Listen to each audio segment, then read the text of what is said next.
अगर आप भी अपने बच्चों को अपने फ्लैट और घरों पर अकेला छोड़कर जाते हैं तो ये खबर आपके लिए है। और कृपा करके इस खबर को पूरा सुनने के बाद में इसे अपने बच्चों को दिखाना ना भूलिएगा। साथ ही इसको परिवार और रिश्तेदारों को भी दिखाइएगा। ये खबर नहीं, एक चेतावनी है जिसे आपको और हमको समझना चाहिए।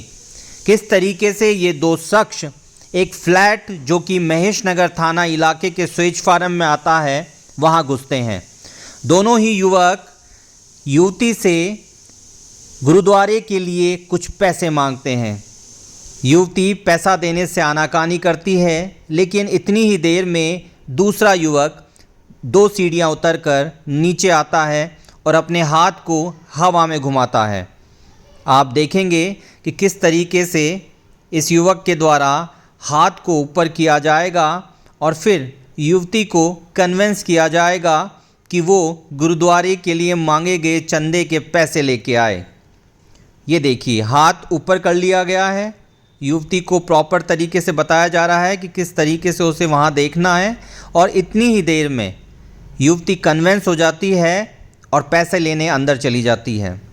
इसी दौरान दूसरा युवक मौके को छोड़कर दूसरे माले में चला जाता है।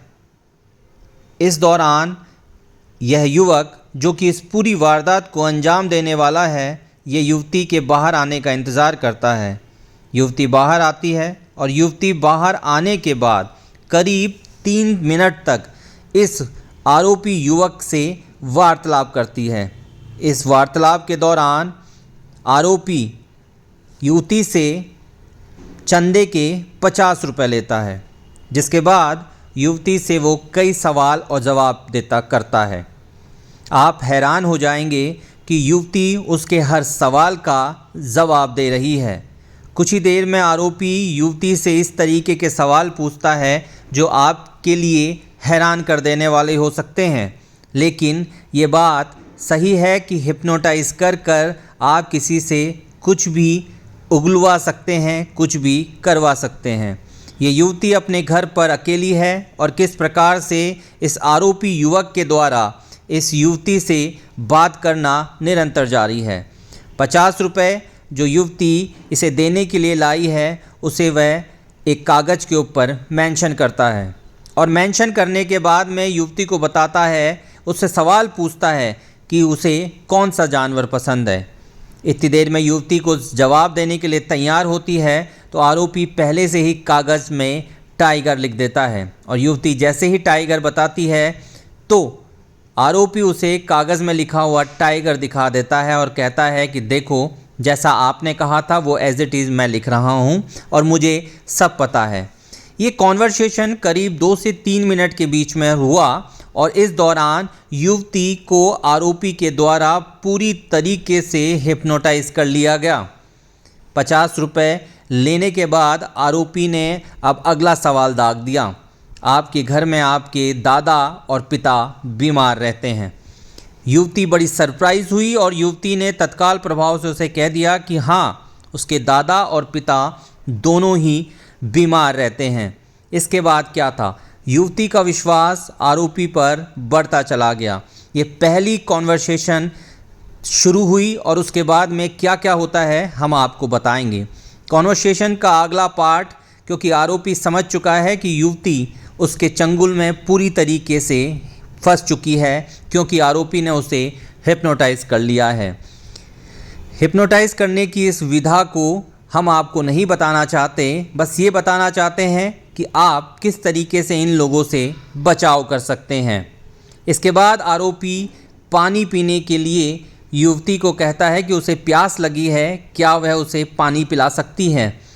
आरोपी द्वारा ये सारी चीज़ें सिर्फ अपने हिप्नोटाइज प्रेशर को चेक करने के लिए किया गया, जिसके बाद में युवती उसके पूरे कंट्रोल में रहती है और युवती उसके कहे अनुसार उसके लिए एक पानी का गिलास लेके आती है। ये कॉन्वर्सेशन दोनों के बीच में काफ़ी समय तक चलती रही। इस दौरान आरोपी के द्वारा युवती के घर परिवार के बारे में कई बातें बताने लगा। युवती आरोपी की बातों से कन्विंस भी हुई, सहमत भी होती चली गई और उससे निरंतर बात करती रही, जैसे कि दोनों एक दूसरे को बहुत पहले से जानते हैं। आरोपी ने घर की बैल सिर्फ चंदा लेने के लिए बजाई थी, लेकिन युवती किस तरीके से उसकी बातों में निरंतर आती चली गई और उसके साथ में कॉन्वर्सेशन बढ़ाती चली गई। देखते ही देखते युवती ने अपना काफ़ी समय उस आरोपी युवक को दिया और जैसा कि मैंने आपको बताया कि युवती से आरोपी तीसरी बार पानी लाने के लिए कह रहा है और आरोपी उसका अपना हिप्नोटाइज को चेक करने का एक प्रक्रिया उसकी थी, उस पर वो कन्वेंस हो जाता है। इसके बाद युवती पानी लेने के लिए अंदर चली जाती है। इसके बाद आरोपी युवक बाहर खड़ा रहता है और इंतज़ार करता है कि युवती कब बाहर आएगी। इसी दौरान आरोपी का एक अन्य साथी जो कि इससे पहले ऊपर गया था, वो इस पूरे घटनाक्रम को समझ चुका है कि युवती उसके साथी बदमाश के चंगुल में फंस चुकी है। युवती, जैसा कि हमने आपको बताया, कि पानी के ग्लास लेने के लिए अंदर गई, उसके बाद इजी वे में बाहर आई और बाहर आने के बाद आरोपी को पानी का ग्लास दिया। आरोपी बहुत शातिर है, उसने चेक करने के लिए युवती को अंदर जाकर घर के बाहर खड़े रहते हुए बोला कि आपके पास एक सोने की चैन है। युवती ने मना कर दिया, लेकिन आरोपी ने कहा आपके पास है। तब जाकर युवती अपने घर के अंदर जाती है। इसी दौरान आरोपी कॉल करता है उसे और कहता है कि ये पानी का ग्लास मैं अंदर रख देता हूँ। इससे उसके घर के अंदर एंट्रेंस हो जाती है। इसके बाद वह युवती से अंदर काफ़ी समय तक कॉन्वर्सेशन करता है और युवती से कहता है कि आपके घर में एक सोने की चैन और अंगूठी है। बारी बारी से युवती सोने की चैन और अंगूठी को लेकर आरोपी के पास आ जाती है। आरोपी के पास आने के दौरान एक अन्य युवक जो कि उसका साथी होता है और जो काफ़ी समय से इस चीज़ को नोट कर रहा था कि ये युवती उसके चुंगल में फंस चुकी है। उसके बाद कुछ ही समय में आरोपी युवती से, जो कि अंदर गया हुआ है, और एक युवक बाहर बैठकर रैकी कर रहा है। जो आरोपी अंदर गया हुआ है वो आरोपी अब तक सोने की चैन और एक अंगूठी पीड़ित युवती से ले चुका है और इस चीज़ को बाहर खड़ा हुआ ये दूसरा आरोपी देख रहा है। कुछ ही समय बाद इसे एहसास होता है कि वारदात हो चुकी है और अब मौके से निकल जाना चाहिए, तो वो एक मैसेज, एक इशारा करता है और इशारा करने के बाद वो खुद पहले निकलता है और जिसके बाद उसका दूसरा साथी आरोपी वहाँ से गेट को बाहर से बंद करके निकल जाता है। ये सारी वारदात सीसीटीवी कैमरे में कैद हो गई और कैद होने का फ़ायदा ये है कि आज हम इस पूरे सीसीटीवी फुटेज में इन बदमाशों को आपको इसलिए दिखा रहे हैं कि आप अपने परिवार, रिश्तेदारों को ये वीडियो भेज सकें, उन्हें दिखा सकें कि किस तरीके से जयपुर के महेश नगर थाना इलाके में एक हिप्नोटाइज कर लूट कर देने की वारदात हुई है।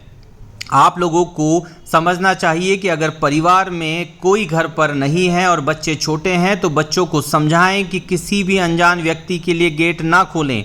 कोई व्यक्ति कितनी ही परेशानी या कितनी ही ज़रूरत बताए फिर भी वो अपना गेट दरवाज़ा खोलकर उनसे कॉन्वर्सेशन ना करें। अगर ये युवती समझदारी दिखाती तो ये वारदात नहीं होती। और आप देखिए कि सीसीटीवी में किस तरीके से आरोपियों ने वारदात की और बाहर से मौके से भाग गए। इसलिए ये वीडियो आपको बार बार इसलिए दिखाया जा रहा है क्योंकि इस तरीके की वारदातें जयपुर शहर में पिछले कई समय से हो रही हैं। इसलिए सावधानी में ही सुरक्षा है और आप लोग अपना ख्याल रखें और ध्यान रखें कि इस तरीके से अगर बच्चों को घर पर अकेला छोड़ा जाए तो उन्हें कम से कम बताया जाए कि बाहर से अनजान किसी भी व्यक्ति के साथ वो किसी भी प्रकार का कॉन्वर्सेशन ना करें, जिससे कि उनके साथ भी इस तरीके की वारदात हो सकती है जहां पर बदमाश किसी भी रूप में, कभी लॉक ठीक करने के रूप में तो कभी गुरुद्वारे के नाम पर पैसा मांगने के रूप में आपके घर पर आपसे कॉन्वर्सेशन करते हैं और वारदात कर भाग छूट जाते हैं। देखते रहिए राकेश गुसाई का यूट्यूब चैनल। नमस्कार।